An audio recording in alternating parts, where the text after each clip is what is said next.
CIST à Grenoble. Quoi eut lieu la soirée étudiante qui a entraîné l'ouverture d'une enquête par le parquet de la ville pour administration de substances nuisibles. L'une des victimes, nommée Zoé, a accordé une interview dans Le Parisien, où elle a raconté les détails de cette sinistre soirée étudiante. Alors qu'elle profitait de la soirée, la jeune femme de 20 ans a soudainement fait un malaise. Vers 1h du matin, je me suis sentie très mal. J'ai eu un voile noir d'un coup devant mes yeux.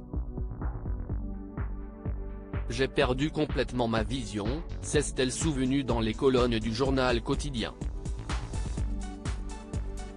Alors que sa vision était altérée, Zoé est sortie de l'établissement de nuit, puis a perdu toute sensation au niveau de ses jambes. Je suis sortie de la boîte, et j'ai eu les jambes complètement coupées. Je suis tombée par terre. C'était très violent. Je voyais tout noir. J'ai réussi à m'asseoir sur le bord du trottoir, a-t-elle raconté. Pour Zoé, la situation semblait très claire.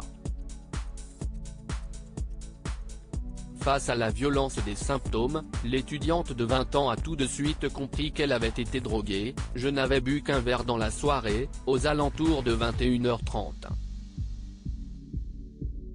Il y avait donc eu autre chose, a-t-elle affirmé.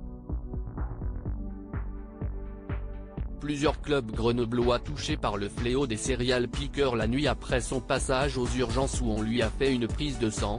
Zoé a commencé à ressentir des douleurs à la fesse droite et à la jambe comme après le vaccin du Covid.